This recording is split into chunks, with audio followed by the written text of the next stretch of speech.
Hey everybody, welcome back to Oh God, Not Another Review Show. Today we're looking at a very recent movie that is part horror, part crime thriller, part suspense, that just so happens to star my favorite actor of all time. Today, we're looking at Longlegs. This is a first for the show. Not only is it the first movie that's from this year, it's current. It's hip and trendy now, I guess. Everything else I've reviewed so far has been from like at least a year ago, so it's new. But it's so new that I have to pay money to see it. It's not on any streaming platforms in terms of it a part of a subscription model, so I have to rent it from Amazon for $6. Longlegs was released in theaters July 2024 and was written and directed by Osgood, aka Oz Perkins. He's most known as an actor, having been in, according to IMDb, roughly 20 movies, including Nope, Not Another Teen Movie. Can you see the similarities where I took the name from of this show? And Legally Blonde. Pretty big heavy hitters, I think. He's also written and directed several movies, including the upcoming movie The Monkey, in which he is the director and one half of the writer, along with the legendary goat of horror himself, one of my favorite authors, Stephen King. Expect that to be a future Ognar's episode when it comes out, because I'm super excited to see what that movie is. Oh, and Longlegs is starring my favorite actor of all time, like I said, Nicolas freaking Cage, apparently. So there's that to consider. It won't make me biased in any way, I promise you that. As for my expectations and my hopes, I typically stay away from anything involving these movies. I just go by word of mouth, and I haven't really heard much of word of mouth, so very loose here on the expectations and hopes. It is a horror slash crime slash suspense thriller thing, so I expect it to be maybe slow and methodical a lot of the way until things maybe get going, which maybe Nick Cage is more subdued and not over the top as I would prefer him to be. So that's kind of concerning, I guess we'll say. My hopes? I've heard some people talk about this movie, and what they've talked about is a certain scene with, well, I'm not gonna say what, because I'm not entirely sure what they mean by the word puppet. So I don't know how to like really put that into my hopes and desires, but I'm currently leaning towards believing this will be an over-the-top movie at some point. And I hope that also means Nick Cage is more Vampire's Kiss and less Wally's Wonderland. I want him zany, I want him out there, because it looks like he's playing the titular Longlegs, whatever the hell that means. So I want over-the-top villain Nick Cage. That's what I want. But with that said, here's your spoiler warning, and let's get into Longlegs.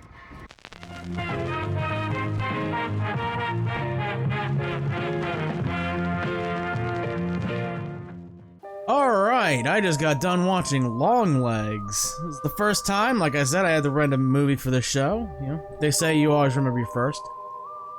Oh, Debbie. Anyway, oh,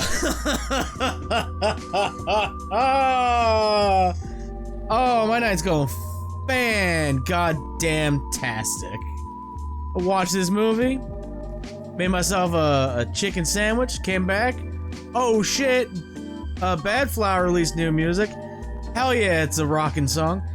Oh, my night is going great. Do I recommend this movie? Oh, abso-fucking-lutely.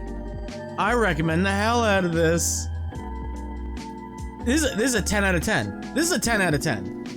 I love this movie. I was engrossed in every minute of it. Expectations? Oh, it's slow and methodical? Fuck no, it's not. Maybe Nick Cage is subdued and not over top? Fuck no, he's eating scenery like it's a gourmet filet mignon. Bro, this movie is fantastic. The only thing I can say that I got wrong was that they're not puppets, they're dolls. That is what I will say. Spoiler-free review, TLDR, I recommend this wholeheartedly. Literally the first 10 out of 10 I've given so far out of the first 4 movies I've watched for the show. Terrifier 1 was like a 6 out of 10 because of how it went. Terrifier 2 was like a 7 or an 8 out of 10. Late Night with the Devil I think was an 8 and Skinamarink was a 7, I believe. This is a 10 out of 10. And those other movies, I was like, I don't know if I could recommend. This one I wholeheartedly recommend, and you can trust me because I'm a friend of a friend of a friend. Who's my friend? Oh, he's a friend of mine. Where does he live? Oh, he lives downstairs. Downstairs where? All over the place, man. Bro, this movie. Holy shit. This is amazing. I kind of don't want to talk about it because I don't want to spoil it because of how great it is. But I'm going to do that because then there would be no show.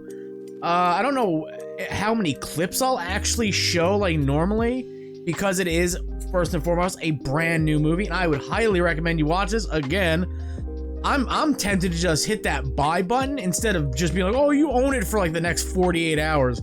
Stupid, Amazon. You stupid bitches.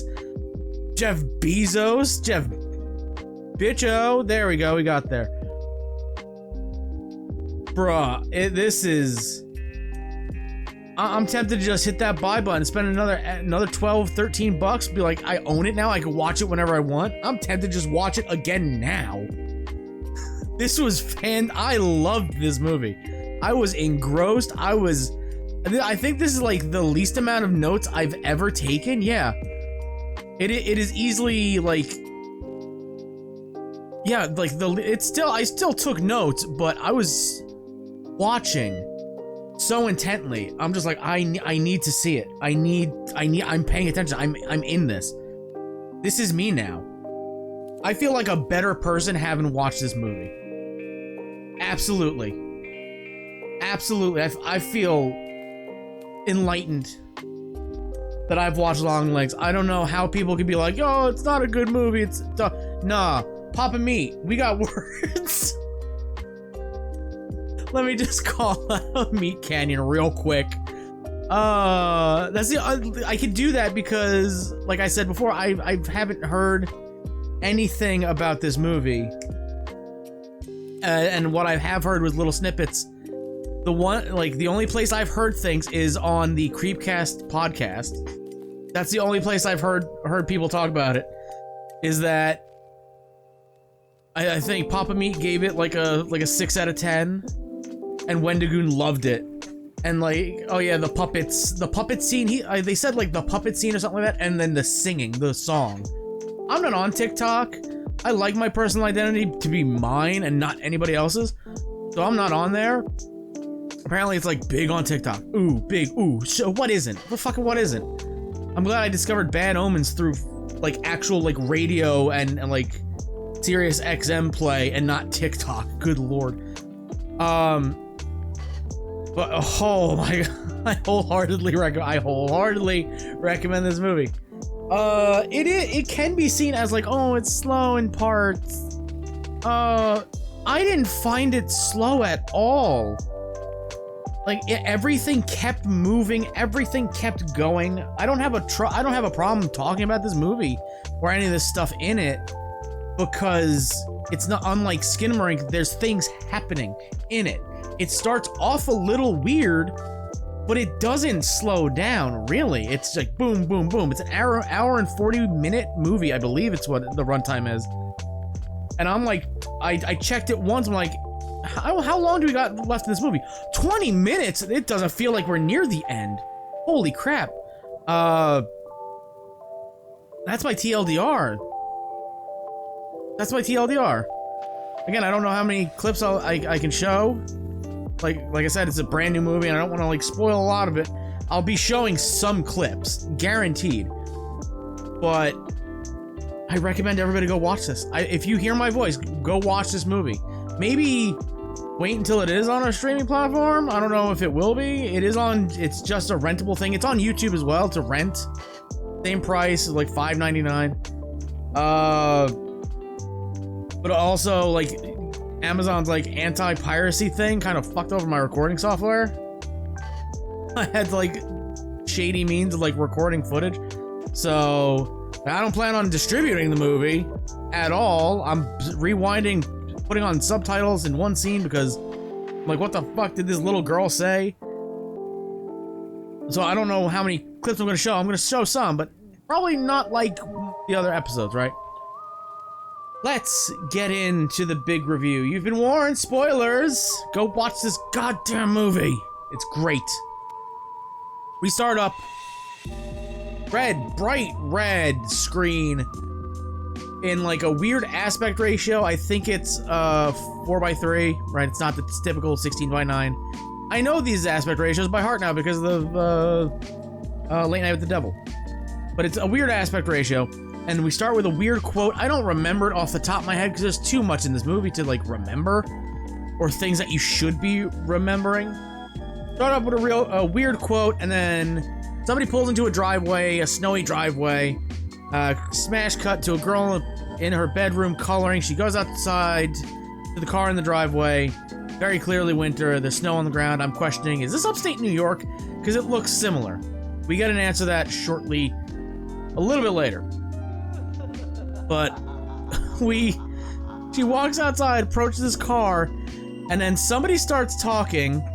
There's a weird stinger noise, and then suddenly, who at this point I'm like, is that Nicolas Cage? And spoilers, he has a lot of prosthetic on his face, and we'll get to it. We'll talk about it a little bit, but I'm like, is that him? Because he says like maybe 2 lines.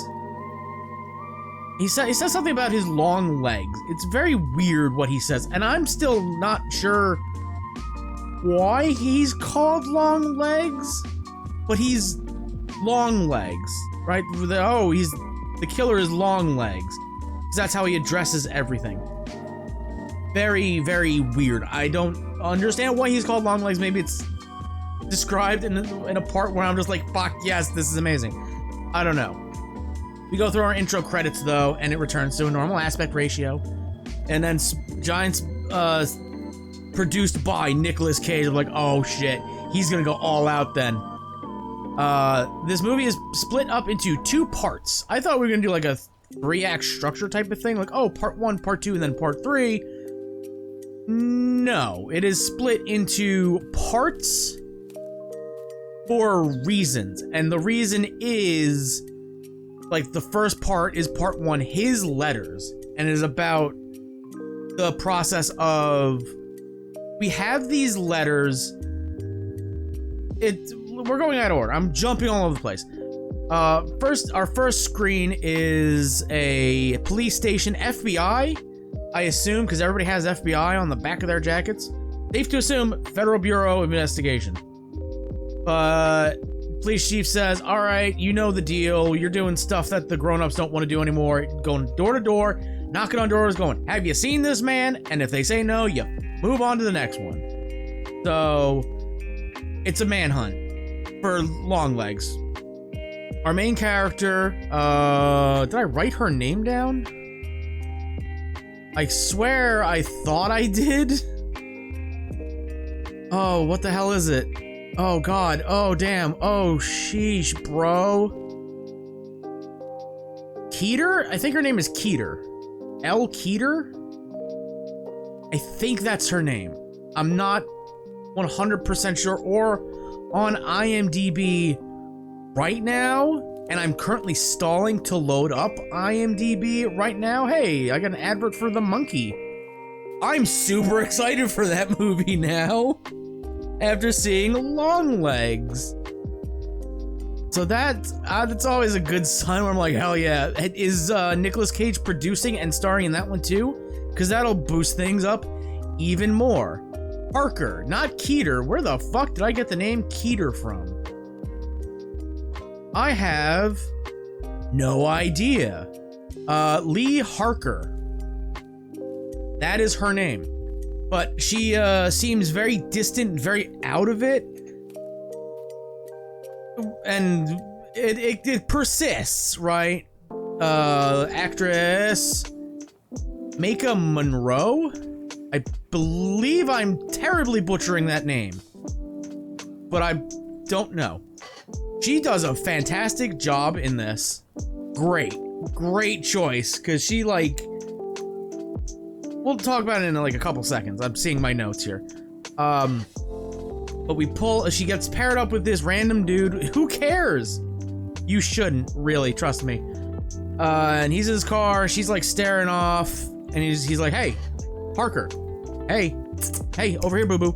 Snapping his fingers, trying to get her attention because she's like drifting off. And he's like, hey, you know what? You can stay in the car. I'll do the door-to-door stuff. You just hang back. That's fine. So he goes knocking door-to-door. She gets out of the car. It's a lot of held shots on stuff. Like the top of a building, and it's a very slow zoom in. I guess that's to build up tension? I'm not too sure, because there's nothing in this that's really like, oh my god, what's gonna happen? It's not. There's nothing like that. It's like, oh, what's gonna happen? Oh, it happened. Never mind. Oh shit. Okay. But she's like, this house. He's in this house. Like, oh, okay. And the guy even goes like, she's like, we should call this in. He's like, what? Off a hunch? Here's what we'll do. I'll go knock and we'll check, and if it's him, we can call for backup. He knocks on the door. He goes, hey, have you seen this? His brains are splattered on the fucking concrete. We're starting off hot. So that prediction, like I said, oh, it's gonna be slow and methodical. Bullshit. I was wrong. Past me from 2 hours ago. No, Monfrere. We're starting off hot and heavy.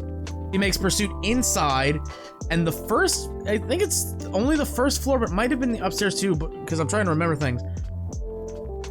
It's a lot of plastic. It's like if you've seen Dexter, the Showtime show, Dexter, you remember Dexter? Not Dexter's Lab, but Dexter.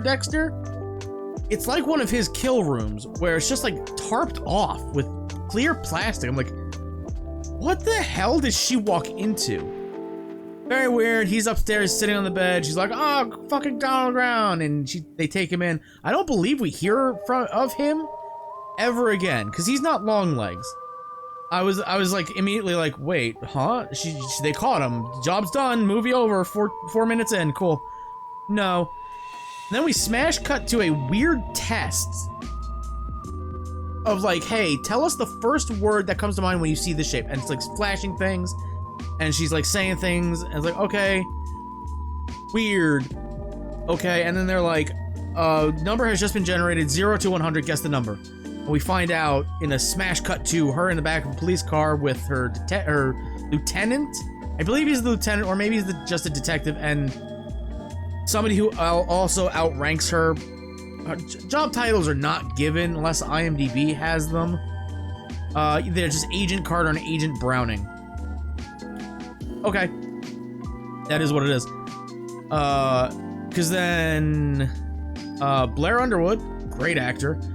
Agent Carter, he says, oh, how'd you manage to guess the number 8 times in a row? Nobody's ever done that. And she says something, and he goes, oh, you're half psychic. Okay. And she plays the role... I don't know, she's very distant a lot. I don't know if her character is supposed to have something wrong. If you read between the lines of me not trying to get canceled by saying a certain thing, right? He's very, in a later scene, she's very, every scene she's in actually with somebody that she doesn't know, she's very socially awkward. I was like, okay, that's great, but she's like, very Rain Man. Is that a reference people know? Rain Man? The 1988 film starring checking notes. Check Dustin Hoffman and Tom Cruise and Michael C. Hall. We roundabouted. Dexter's in that movie. Huh. Yeah. Yeah, okay. She's kind of like Rain Man. That's the way I'll put it. because I'm not entirely sure, but she does come off very like that, right? I'm tiptoeing in my Jordans around this, but you kind of get it, right? But she's like half psychic. She kind of can get some things, and I guess that's why she's kind of like seems out of it a lot of times. She's just like kind of picking up on things. Okay, cool. Before that, I wrote down, nope, we're in Seattle because Agent Carter was like, hey, you like baseball?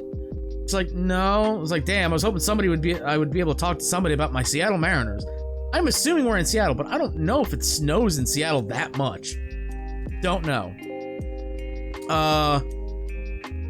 Stuff happens, and then, this is a lot of my notes, by the way, of just like, things happened in between my notes, and I didn't write it down because I'm so like, yes, I'm in this, yes. But stuff happened. We get a lot of backstory of one murder in particular. The scene before was like them doing like a stakeout on a place where a murder already happened and like describing what happened, and then we cut into the FBI of her being handed like notes and stuff. But basically, the Horn family was murdered gruesomely. Papa Horn went crazy. He stabbed his wife 61 times before the handle broke off. That's when he stopped. And she's like, what happened to the kids? And he went, just read the report. And that's kind of a character thing of him. Like, we learn later he's got a daughter. Like, oh, okay. They said they hand her a stack of writings that Longlegs has left, and they even named up. Oh, it's like the Zodiac Killer. I'm like, the Zodiac Killer could be the Zodiac Killer, could be Ted Cruz, but it's Longlegs. Got it. But it's a lot of symbols that he has written, and it's very decipher this thing. Okay. We learned that all the families of all the murdered families have daughters that have birthdays that fall on the 14th, but only the Horn family were actually murdered on that date. Okay, I don't believe we're actually given that explanation of why the 14th. We get an explanation of some things, but not that, unless I don't remember. Again, it is what it is. We get montage. Put her in a montage. Need to decipher some at-bash ciphers? Put her in a montage. It's her, like, trying to figure out the clues and, like, basically the conspiracy board. Alright. We hear a call from the Horner dad saying, quote, my daughter is not my daughter when she's asleep. That's the time to do it. And the 911 operator's like, sir, can you please hold on? And it's like, you're assuming, like, she's trying to get dispatch to the police. Okay. Smash cut to inside Agent Carter's I want to say domicile. That's not it. His office. Bill Clinton sighting. That's the only way we can tell what year this takes place, because there's count them, two presidential sightings in this one. One is Bill Clinton in his office behind his desk. And then there is a shot much later on when it's explained what actually happens of just a portrait of Richard Nixon, just dick hanging out on the wall. Like, oh, okay, that's how we know. But it is, he has a great line of like, hey, he wakes her up. He's like, hey, because she fell asleep on the floor. She passed out doing too much work. He's like, you know, there is such a thing as getting too deep, right? And he's like, hey, get up, let's go get a drink. And she's like, I don't drink. He's like, you're right, you don't drink. I'll drink and you'll tell me things. Like, that's great. TLDR, we find out that Longlegs has to have been in the house to do the killings, because all the killings involve shotguns that are attached to the dad's names, knives, and a hammer was used. The only way that Longlegs would be able to get into the house, like, be able to do the killings with those things, he would have to be in the house already. Okay, they run down, like, how she run down the statistics, like, hey, this number of shotguns were used, this number of knives, and a hammer. Okay, and they posit, like, oh, he's manipulative. He's somehow manipulating some other person inside the house to do the killings, like Manson. Like, that's interesting. I note again, she is very socially awkward because he stands up at the whatever lounge they're at. He takes a drink of his alcohol of choice, and he goes, "Oh shit, I'm late." And she drives him home, and he's like, "Oh, lights are on. Uh-oh, they're still up, his wife and kid." And he's like, "Hey, yo, come and meet my wife and my daughter." And she's like, "Do I have to?" He's like, "Yes." So she meets them, and she just stands in the doorway as they're like, "Oh man," the daughter's like, or he's like, "Oh, why are you still up?" She's like, "Oh, you didn't say goodnight, so I can't go to bed." And he's like, "Well, why are you still up?" He's like, "Oh, because it's even later now, and you still haven't said goodnight." So it's a very cute interaction. Like, oh, he's a family man. All right. And she's just standing there awkwardly. And then the girl's like, "Hi," and she's just kind of like nods, and it's like, "Oh yeah." And then the girl's like, "You want to see my room?" And then smash cut to the child's room. She's just sitting on the bed, trying to make small talk, very awkward small talk, and she's very socially awkward. And checking out her like trophy she's won in school. Like, "Oh, cool." And then she says something, and this is the point where I'm like, I have to turn the subtitles on for this one scene because I'm like, this child says something. Like, yeah, are put in boxes with their legs tied, and they still grow. Like, what the fuck did you say, child? I kept rewinding it, and the app just kept breaking. I had to download the Amazon Prime movie app because the site was like, you can't rent this movie in high def because your fucking browser blows dicks. I'm like, it's Chrome, it's up to date. What the fuck are you talking about? No, you don't get this privilege. All right, so I like downloaded the app and rented it through the app because the app was like, no, you're all good, homie. Just watch it through the app. Sucks. Oh god, I believe a little bit later, sometime later, I'm like, good lord, this app is just fucking abysmal. It sucks. It really, really sucks. It's utter garbage because it kept lagging. Like, it didn't like me hitting back, controlling the time with the arrow keys on my keyboard like YouTube does. Like, oh, you press back and it jumps back 10 seconds. I was like, oh, all things work like that. No, Amazon says, go fuck yourself. They're like, your network is not connected. I'm like, I see my network in the corner. It's all full, bro. You're the problem. But she says, it's something about, they're talking about like growth or something like that. And she says, yeah, but even veal have their legs tied together and they still grow in a box. Like, oh, that's horrid. Don't like it. Smash cut to Lee Harker's house. She's got a log cabin. It's a pretty nice log cabin. She has a talk with her mom. Very awkward conversation, very long pauses. Then we hear a scream. Then a sudden knock on the door. She looks out her window. Someone is sitting in the woods. She grabs her gun, runs out, turns around, sees somebody walking through her house, gets in the house, and she sees someone left her a note, and it says, "Do not open until January 14th. That is the end of part 1. Part 2 is titled All of Your Things. And she immediately does not listen to the letter, opens it immediately. The birthday card, it's a birthday card, I should say, says, there's a code again, but he has chosen to decipher it. So that's really nice of Longlegs. It says, stood upon the sand of the sea. We will learn what that means because I don't know what it means because I don't know the Bible. Spoilers, this is a religious movie. Not religious like religious, but it's religious. That's all I'll say. But we get she like starts matching things up, noticing the patterns. Like, oh, this is S. Okay, so every symbol that is this letter, and she deciphers it all. there's a code on the back, and she translates it to, quote, "Tell them how you got this, how it came into your head. I'll cut off her hanging milk tits and bleed your mommy dead." Dr. Seuss, eat your fucking heart out.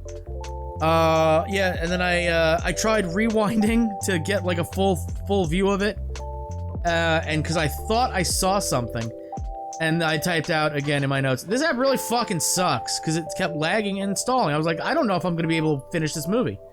Thank God I did, because there was definitely someone standing behind her as she's deciphering this, and it's only for like 1, maybe 2 seconds of a scene. And it's like, oh, they're gone. We learn what it is later. So, yeah. Some stuff happens, and then we get to... No, not some stuff happens, then it's the very next scene. That's right. The very next scene is she pulls into a driveway. She got a call. It's like, hey, you gotta come see this. Time in this movie, very weird, because it's clearly the middle of the night. There's even the scene where he's in the daughter's room of Agent Carter. Daughter Carter. That's hard to say. He's in her room, and the mom walks in and goes, hey, she's gotta go to bed because it's tomorrow. So it's clearly past midnight, and she gets a call like, hey, come see this. And she arrives in a car to the next crime scene, and it's like fucking midday. Like, there's another scene where it's like, oh, they're doing this thing at night for some reason. And then they get to another spot at the same spot like 2 minutes later, and it's like sun beaming through the window. Like, what the hell is the time here? It's very weird. She arrives to the next scene, and she's told, like, yeah, we were a little late to this one because they were supposed to go on holiday or something like that. Then they go into the bedroom where the murder is found. We're told, like, yeah, the dad was found in the garage, neck and wrists, you know, took a knife to them, had the knife in his hand still. Okay, fun imagery. And then the bodies that we found in the entire house are a month old. So they've been there for a while. She says, like, let's see the bodies. And she's blatantly asked, are you sure? Many times. We see the bodies, gruesome scene, gross, just gross, maggots everywhere. And then, for some reason I'm not entirely sure of right now, it is Harker Lee. She looks over to a cat in a crate. Like, just a cat. The cat's locked up in the crate. Yeah, he's a little pissy, but he doesn't seem worse for wear. I don't... At this point in time, I'm like, what? Okay, he hates humans, but loves animals. Like, okay, maybe he's not all bad. In the police precinct, we had another awkward combo with Mom, where Mom asks, are you still saying your prayers? Our prayers keep us safe from the devil. And I went, it's a religious movie. I understand now. She's then in a library, doing her due diligence, doing her research, and she has a book. She has a spreadsheet. I think it's all the dates that maybe the children's ages, I think maybe that's what it was, or the dates when they were killed? It's some sort of thing with dates, or numbers, right? And then she pulls out a book called The 9 Circles of Hell. I'm like, now it's a little too on the nose. And she figures out the data, it all lines up to be an upside down triangle, right? So it's clearly satanic, all right. He presents it to the chief, like, all right, and she says, yeah, the only thing that every note has in common, she deciphered it all, is the quote of the fun times we had at the Camera family farm where X's marked the spot. So we have a nighttime road trip on a dark and stormy night. Or before this, in that same scene where we talked about the X marked spot, the police chief asked, like, okay, so where is the insane asylum where Carrie Ann Camera, the only survivor of the Camera family murders, is? And she's like, oh, it's 96 miles away, or 136 miles away. And Chief goes, okay, where's the family farm? 96 miles away. Like, okay, she's very Rain Man about this shit. That's why I'm asking. Like, oh. The nighttime road trip on a dark and stormy night. They go up to an attic Jesus sighting. The cross on the ground. Jesus marks the spot, I guess, because they take a crowbar to it, to the floorboards, and under it is a box. Jesus was hiding Megan Mithrigan. That's a shock. It's a doll. For some reason, they did an autopsy on the doll. The hair was real, I guess, but nothing else is. There's like an orb inside the brain, or inside the head, that they refer to as the brain. There's nothing in it, but when they take like a sonogram or something like that, I think it's a sonogram, and they scan it, it makes a weird noise, and even the coroner is like, oh, I heard it saying my wife's name, but I might have just been here too long. But he keeps going on about things and this doll in a very weird way. I'm like, this man should not be near anybody. He's very weird. But we get a smash cut to Nicolas goddamn Cage. Finally, this is like 45, 50 minutes into the movie. I'm like, when is he showing up, damn it? Yeah, we see him in making the dolls in a basement. And he like goes to put a cloak or like a cover on one of the dolls. He says, I know you're not afraid of the dark because you are the dark. Like, all right, fucking weird, let's go. We see him then go into a convenience store. I think it's a convenience store, like a gas station type of thing. And he like buys a pack of like a tub of gum, like the things you put in a cup holder, right? That type of gum dispensary. And like earplugs, and he starts talking to the woman behind the counter. She's like in her teens, I guess, and he says something and she screams, Dad, the creepy guy's back again. And then we cut to him in the car and he just starts going fucking berserk, screaming something about mommy and daddy, and this is what I wanted. I wanted him to go batshit insane.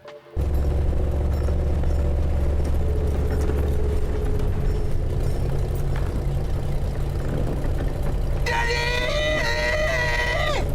Mommy! Unmake me! And save me from the hell of living! That's not the end of it though, so yes! Yes! I get what I want. I wanted Vampire's Kiss. I want him going A, B, C, D, E, F, G. That's what I wanted. I'm a vampire. I'm a vampire. I wanted that batshit insanity. That's what I want. I should probably watch the movie Mandy, because apparently he does that and that, and I've never seen that movie. That's not a hint towards a future episode? Maybe. But he goes fucking crazy. Beat happens. Things happen.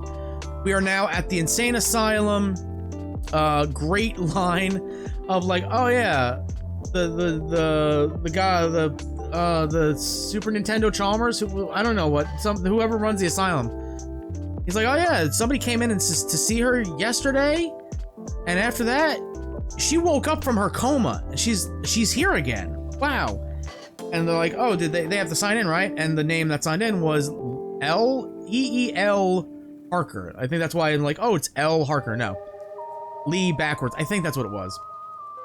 And R Harker, the actual Harker, is like, does the guard check IDs? And the guy, the chancellor is like, huh, that sounds like a good idea, but no, maybe we should start doing that. And she has a scene with Carrie Ann Camera.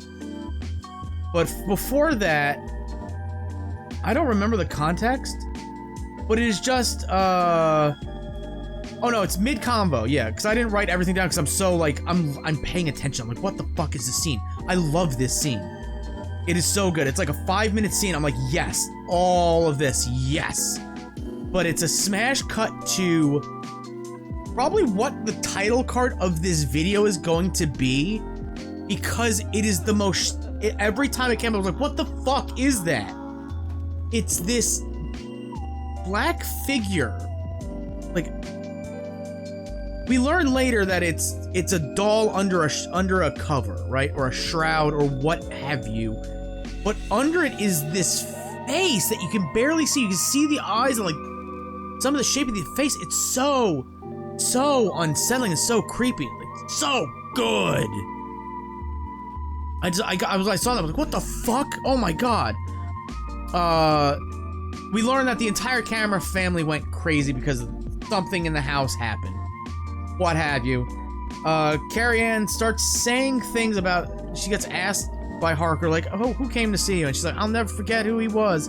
I would do anything for him. I'd even do something for the man down the stairs. I'm like, what the fuck does that mean? And she goes on about, you know, if he asked, I would jump off. I would take a flyer off this building, as happy as peaches as the ground came to meet me. Or I would, if he wanted me to, I would kill you with my bare hands. Happy as peaches to see your little heart go pop. It's a fantastic scene. I absolutely love it. We gotta cut to the basement, is what I'll say it is. Longlegs' basement. And there's a shadowy figure, a demon, in the basement with Nick. Okay. We get some lore dump with Harker in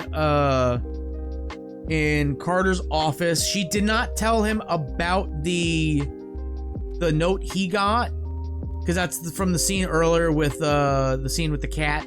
She sees the card that they were given, and she just deciphers it instantly. And it's like, down low, too slow. Like, he's just taunting them at this point. And he's like, how'd you learn how to do that so fast? How'd you fix that? And she's like, spend enough time. Oh, okay. We find out Harker's birthday is January 14th. Huh. And that her mom called a police report, an intruder alert on a tall, pale man the day before her birthday. That leads to a visit with mom to see anything about that day that she remembers. She talks to her mom, and her mom goes, just ask me one thing. Have you been saying your prayers? And Harker says, no, I haven't. They scare me. Or they scared me. And then the mom starts to laugh her ass off. She goes, why are you laughing? She says, prayers don't help us. Prayers don't do a goddamn thing. Like, oh, there's something here. We see mom is on some meds.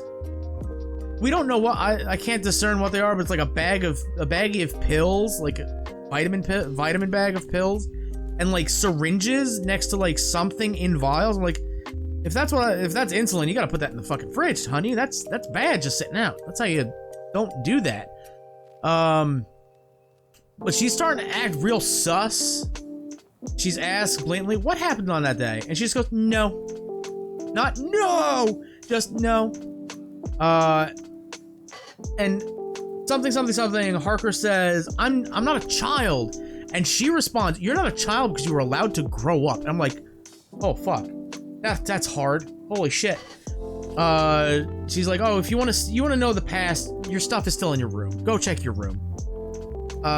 There's a childhood trunk in the room that we got flashbacks all through this section, like from back in the 70s or whenever was it, and we got a bunch of flashbacks, and one of those is young Elle putting Polaroids in this trunk. Now current day 90s Bill Clinton era Elle has the Polaroids now, and she's just kind of looking through them. There's nothing. Boom! Jump scare by Nick Cage. It's like, oh, okay. And then the one of the scenes that I have to show you, right? All of these could just be like pictures up at this point. Like, oh, what is that fucking spooky demon thing? Here's a picture. There it is. Nicolas Cage fucking sings a song, and it's like, oh my god, motherfucker just starts belting out a tune. It's so fucking great.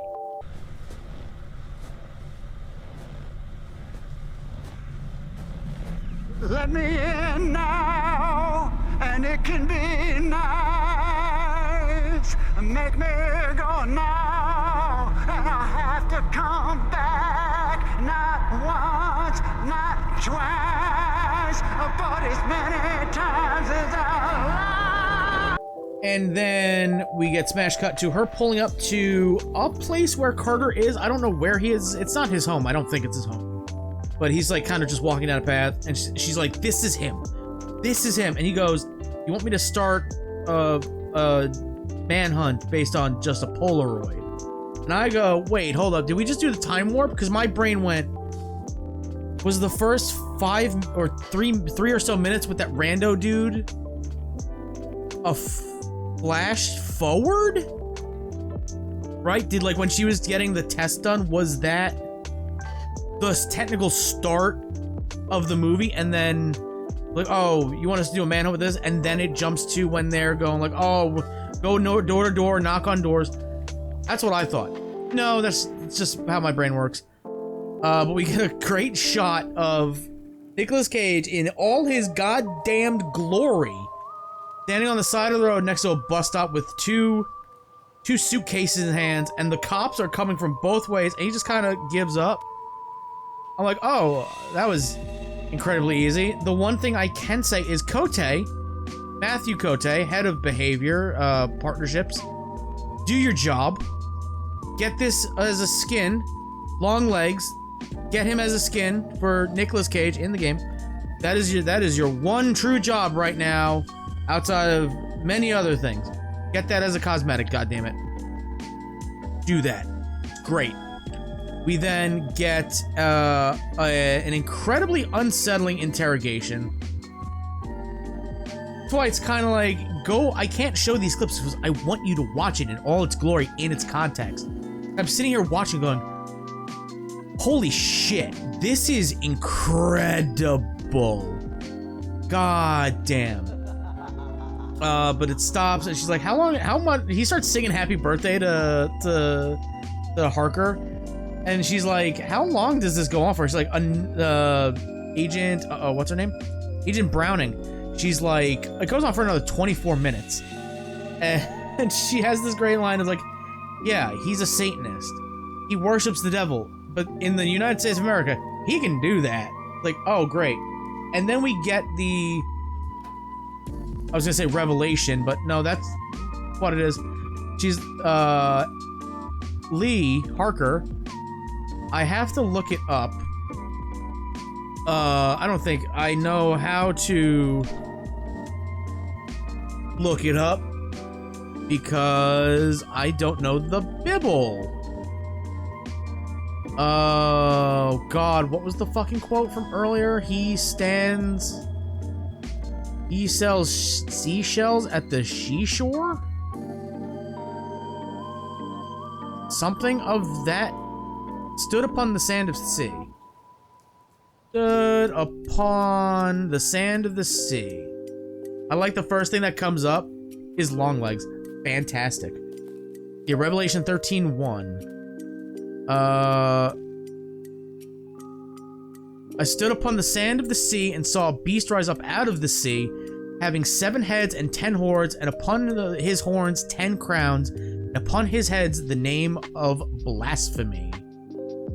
And Agent Browning goes, oh, Book of Revelations. And she gets fucking snapbacked instantly by Harker saying, Revelation, there's no S. Like, oh shit, fucking dead. You killed her. Holy shit, she's dead. And that leads to, he's got an accomplice. He's got to be working with somebody. So she asks, where is he now? Oh, he's downstairs, right below you. We get our face-to-face, and Nick Cage is acting his fucking ass off. God damn it, Emmy fuckers. I don't know what your names are. Emmy dictators, Emmy hierophants. I don't know. Just give him all the awards for this role. Please, because he acts his ass off. And it's brilliant. She asks him about like something, and he's like, "Oh, that's the 8th girl." She gets the same choice they're all given: Crimson or Clover. Who is she that you're talking about?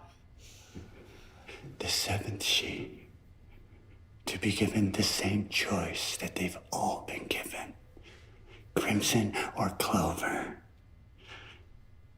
Accept the gift and destroy it, and destroy yourself and yourselves, or keep it and bow down. Bow all the way down and get right down to the dirty, dirty work. Work that gets dirty as it cleans. Like a mop. Like a rat. Satan shit. Just pure Satan shit at that point. But the scene is very reminiscent of Silence of the Lambs when Clarice meets Hannibal. Very reminiscent. Our lead detective or lead person on the case meeting the psychotic serial killer. It's fantastic, and it leads up to a line he said it, and I was like, oh, fuck off with that shit. She asks him something, like, who's your accomplice? And he just goes, why don't you ask your mommy? And I'll have to put the clip here. Why don't you ask your mommy? Absolutely haunting. Absolutely fucking haunting. And then he says, hail Satan, and then bashes his own skull in on the table that he is currently seated at. Yeah, and then this is when I'm like, oh, he's dead. Okay, we gotta be like, how much time is left? 20 minutes? Oh, okay. And then we sprint to the finish, but in like the best way possible. Harker goes to see her mom with Agent Browning. Like, Agent Carter gets really pissed, like, oh, we have nothing, it doesn't solve anything. What happened? So, Harker goes with Browning, and Browning's like, okay, I couldn't let you go alone after what you've seen, I couldn't let you drive, but you go get your mom, we'll bring her in together.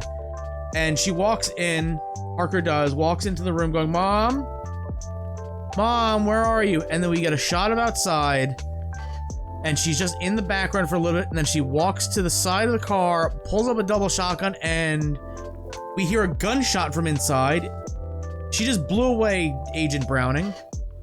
And then we see from Lee's point of view, she looks through and goes, what the fuck? And she unloads the second barrel into Browning, like the first one from fucking point blank range wasn't going to do the job. Okay. Lee runs outside, huffing and puffing, gun drawn, sees her mom pointing a gun at a child. And you go, oh fuck, she's crazy. She is confronted by Lee, and she says, we caught him. He's caught.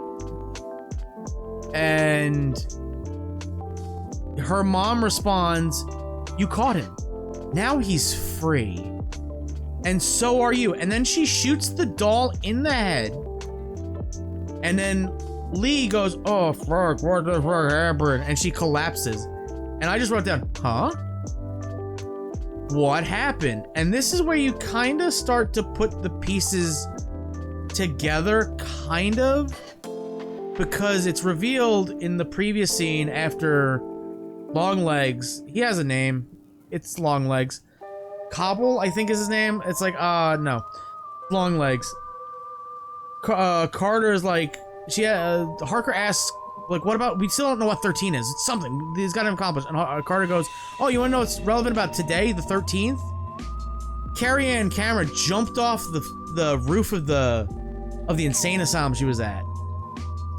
And before that, we learned that, oh, they cut open the orb that was in the brain of the doll. So my theory is that is connected to people that the dolls are made for. Because we get a big old flashback sequence of, it's actually told. We're told this in like a storybook type of way of what is happening. Basically, he would pick his families by whoever had the quote-unquote whitest house. Whatever that means, maybe the purest house? That's just a guess, I guess. but he would basically create these dolls and imbue them with dark magic. Ooh. And he would go up to the family, knock on the door, say, "Hey, I'm from the church. You've won a doll for your birthday." And that would get the doll in the house.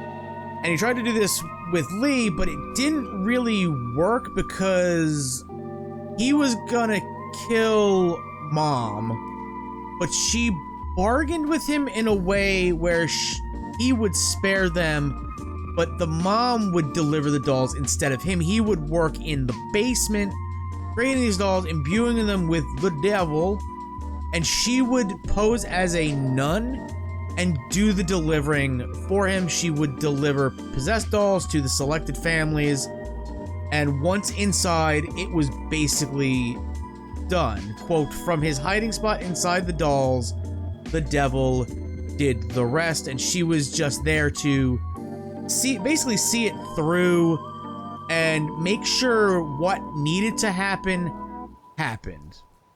We got a shot of Lee in the doll maker / mom's basement where we find out it's Mom's, and the phone rings and we get a voice on the other end, and I don't know who it's supposed to be. It might be Carter, but it sounds like Nicolas Cage. It sounds like Longlegs saying, "You're late. You'll miss the birthday party."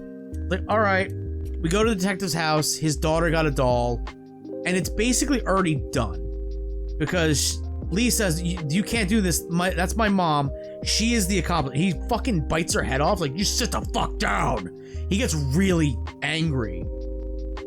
And like they're having a conversation, and the mom says the woman is already dead. The little girl is next. And wifey says, "We should get the cake. It's time for cake. You should cut the cake." And Carter's like, "Oh, I gotta go get the knives." And he goes, "Huh? You say something?" And his wife goes, "Why?" And he kind of just fucking goes off. Like, "Oh, I gotta go get the fucking knives because that was your fucking idea to cut the fucking cake." He just goes off. We've never seen him like this in this movie to this point. So that is how you know, oh, he's snapped. That's it. And he gets up and says, "Honey, will you join me?" And she goes, "Oh, I'm sorry. I'll be right back." And he says, "I'm so sorry. I'll be right back." "No, I'll be right back. You'll still be in the kitchen." Good Lord. That's a great line. And then Lee asks her mom, "Why are you doing this? What is happening?" And her mom says, "If they don't die, then we'll burn and twist in hell forever. This is why we have to do this. I will keep doing this until I am put on the pedestal," or something like that. She says some outrageous shit. Carter comes out from the kitchen with a bloody knife, all bloody, like, and he approaches Lee. Lee pops him with like a few shots, like 3 or 4 shots. Her mom then goes, "What? You can't stop this." Pulls out a sacrificial dagger. Very clearly, it's curvy. It's a sacrificial dagger. She then pops her mom in the head once, grabs the now orphaned daughter, looks at the doll, goes, "We have to go," or she says something, and then she goes to pull the trigger, and she has no bullets. She's out. She's fired them all in this instant. She has no more to kill the doll. And then we smash cut to Nicolas Cage in the scene before. Hail Satan. Fucking credits. Amazing. Holy shit. I love this movie so much. This is amazing. I am so happy I decided to review this film. Like, I could have reviewed something else, I guess, to kick off this series, right? Because, like, okay, Terrifier 2, that's why I'm starting the series, because it's bugged me the fucking most. Ding.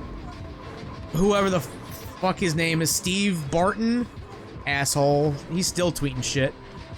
So I was like, okay, you know, if I'm gonna watch it, and I might as well document it, right? And that's how this entire series got going. And then, oh, Late Night with the Devil. I wanted to watch that. That seemed really cool, and I did, and they're fucking great. I'm like, oh, Skinamarink. Let's do Skinamarink because It's one of the most controversial things, and I gotta see it for myself. I gotta experience it for myself. And I did. And then I was like, let's do something from this year. Oh, let's do Longlegs. Because I heard Creepcast talk about it. Papa Meat and Wendigoon talk about it. And one loved it, one hated it. I was like, oh, okay. Let's see how it is. What's the tomatometer? Rotten Tomatoes. Longlegs. Click, go. 85 tomatometer, and the popcometer is 61. So overall, it is well liked. So that's a very good sign, right? Because I got a feeling like I looked at the thing like 20 minutes left. We doesn't feel like we're in the go home stretch right now. Are we getting a sequel? Are we getting sequel bait? Because I would fucking be down for that at this point. But no, it wraps up very nicely at the end. Everything is you can kind of leave it open for maybe a sequel. I don't know. I don't think it needs it though. But I'm so incredibly happy that I watched this movie, and it didn't feel like an hour and 40 minutes. It flew by. Everything was fast-paced. Everything happened relatively quickly. We got a lot of explanations. This might go down as one of my most favorite movies ever. And I don't think you get there if it's not for well, the writing, actually. I was gonna say, oh, because Nicolas Cage, like, no. He's in that opening shot where he says, like, oh, my long legs, or some shit about that. And then he doesn't show up until like another 45 minutes later in like that little bit part where he's in the gas station, and then he like starts going on about mother, father, and he starts screaming his head off in a car. And then he's gone for like another 20, 30-ish minutes until he gets captured, and then we get the whole like big scenes with him. So he's not really in this for a whole hell of a lot, but when he is, he's killing the fucking show. And it is probably a good juxtaposition between Micah. I'm probably fucking butchering that name. I'm probably butchering that name super hard. But it's a good juxtaposition between Micah Monroe and Nicolas Cage. Her playing such a subdued, like seemingly distant, like just out of it type of character, like Rain Man. Just like Rain Man's not even the right way to describe it. How she acts, she's like methodically thinking things through, and him just going off on these random crusade tirades of Satan and Hail Satan. It's a good juxtaposition, especially that face-to-face thing. It is so good. Like I don't want to show you any of it. I want you to fucking watch this movie. Support the official release. Yeah, I can't say enough about it. I am super excited for The Monkey. Frieza's favorite movie, Monkey. Like he's Oz Perkins is one half of the rides, along with the legendary Stephen King, like I said before, and he's also directing it. The directing in this movie was fantastic. Cinematography was fantastic. Nothing beats you over the head. There's a lot of quick like jump cuts to the demon, the doll demon. Scared the shit out of me. Like, what the fuck is that? Legitimately got me to go, oh fuck. It's good. It's not really a horror movie. It's a crime thriller with horror elements, I guess is what we'll say. Horrific things happen, so I guess there's that. But I guess if you can consider like Skinamarink a horror movie, then yeah, this is a horror movie. But that's all I got to say about Longlegs. Or is it? Yeah, I've been talking for like an hour, I think OBS says, so this is gonna be a long one. And like, again, there's probably not gonna be a lot of footage thrown in, just because not a lot of important things happen. Important things happen, but not something that you really need to see. There's a couple things, but that will conclude this episode of Ognars. Let me know what you thought about today's feature presentation. And until our next available showtime, goodbye. Let's all go to the lobby. Go to the lobby. Let's all go to the lobby to get ourselves a